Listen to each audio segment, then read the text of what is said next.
Hello,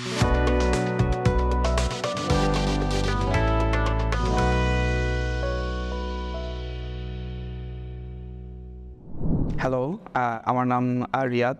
আমি বাসাবো থাকি। Basically আমি এখানে যে জন্য আসছিলাম প্রথম দিকে সেটা হচ্ছে যে আমার হেয়ার ফল একটা ইস্যু ছিল। এটা আমার গত ৩-৪ বছর ধরেই ছিল। বেসিক্যালি আমার যেটা প্রবলেম সেটা হচ্ছে যে আমার এটা জেনেটিক্যাল একটা ইস্যু ছিল।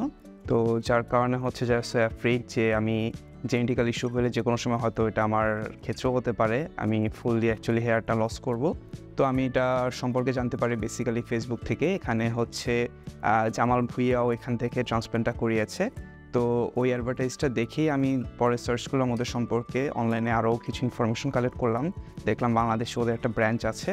বাংলাদেশে বেসিক্যালি ওরা ওই ব্রাঞ্চের মাধ্যমে বনানীতে তারা হচ্ছে কনসালটেশন এবং হচ্ছে সার্জিক্যাল যত ইস্যু আছে এখান থেকেই হয়ে থাকে। তো আমি এখানে আসলাম, একজন ম্যাম ছিলেন। ম্যামের মাধ্যমে আমি এখানে বিভিন্ন জিনিস জানতে পারি আমার ইস্যুটা কী, তো আমার পরবর্তীতে করণীয়গুলো কী, উনি একটা গাইডেন্স দিয়ে দেন। তো গাইডেন্সটা পাওয়ার পরে অ্যাকর্ডিংলি আমি এখানে ট্রান্সপ্ল্যান্টটা করার জন্য ডিসিশন নিই। তারপর এখান থেকে বেসিক্যালি আমাকে একটা ডেট দেওয়া হয়।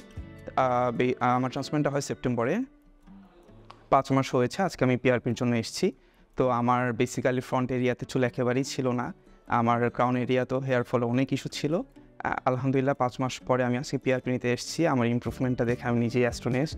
এটা অ্যাকচুয়ালি বিয়ন্ড এক্সপেকটেশন ছিল রেজাল্টটা। সো আমি আরও আশাবাদী যে আমার পিআরপি সেশনটা শেষ হওয়ার পরে আরও কিছু মেডিকেশন আছে, এরপর আমার রেজাল্টটা আরও ইমপ্রুভড হবে সামনে।